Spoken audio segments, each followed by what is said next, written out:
Today is January 5th, 2021. My name is Charles Suter. I'll be presenting the topic anxiety, fear, and worry. Each of these stressful emotions are slightly different and need to be handled differently. So my main message is respond appropriately to emotional distress. The emotions of anxiety, fear, and worry are often coupled together as if they were the same or similar emotions. However, there are significant differences between them, and thus they differ in how they should be handled. This presentation will discuss their fundamental differences and suggest the actions that are most appropriate for dealing with each one. In general, your emotions are essential to your well-being and happiness, so you would not want to be without them. Emotions also serve many other useful purposes, such as guides to decisions and behavioral responses. Proposition 1. Emotions alert you, actions save you. Your emotions are an early warning system that something amiss, or at least the negative emotions of anxiety, fear, and worry. Heed these emotions and take proper action. The proper action depends upon the emotion. Your negative emotions, such as anxiety, fear, and worry, provide useful information about protecting yourself against threats to your well-being.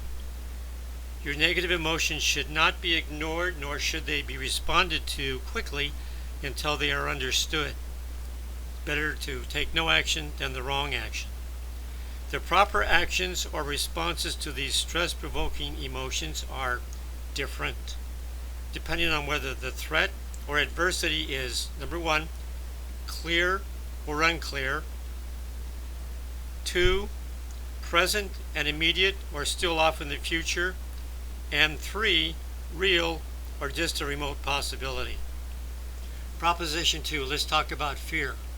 Fear is a physiological response to a clear, present, and imminent danger.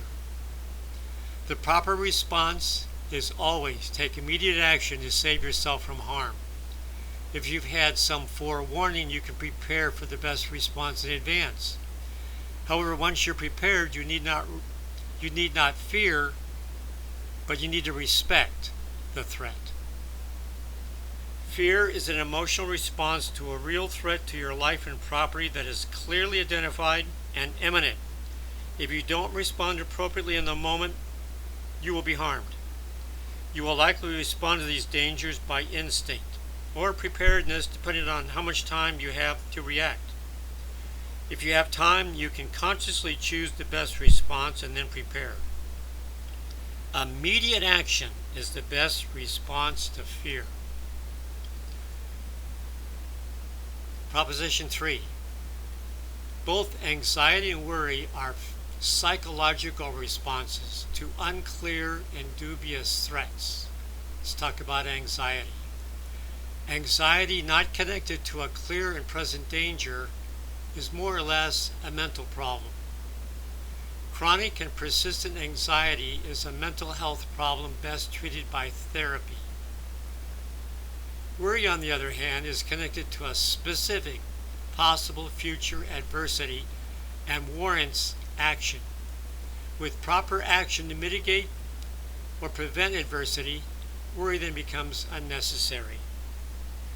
Both anxiety and worry share very similar traits. Both emotions are based on possible future threats which may or may not happen. The threat is not immediate, and it may not even materialize. The key distinction between anxiety and worry is that the emotion of worry is focused on a clearly identified possible threat. The future threat can be described, its likely causes identified, and something can be done to forestall, avoid, or mitigate its consequences. Preventative action is the best course of action for worry. Anxiety, on the other hand, is felt. It's an emotion, but the source of the threat is unclear and unidentified. One just feels anxious, wary, doesn't know why or how to deal with a stressful situation.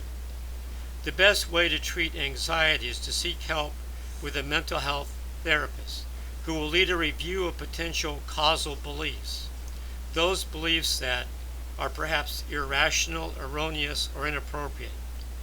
Instead of taking physical action to some external threat, the remedy to anxiety is action to correct the cognitive misperceptions. Therapy is the best cure for anxiety. My final message here is that you need to choose the right actions to overcome emotional distress. Immediate action is the best response to fear. Preventative action is the best recourse for worry. And therapy is the best cure for anxiety. You are advised not to respond to these three emotional stressors in the same way, as their sources are different. Every negative emotion is a call to action, but appropriate action. Don't suffer needlessly with emotional distress, but instead take the appropriate action to get rapid relief. That's all for now.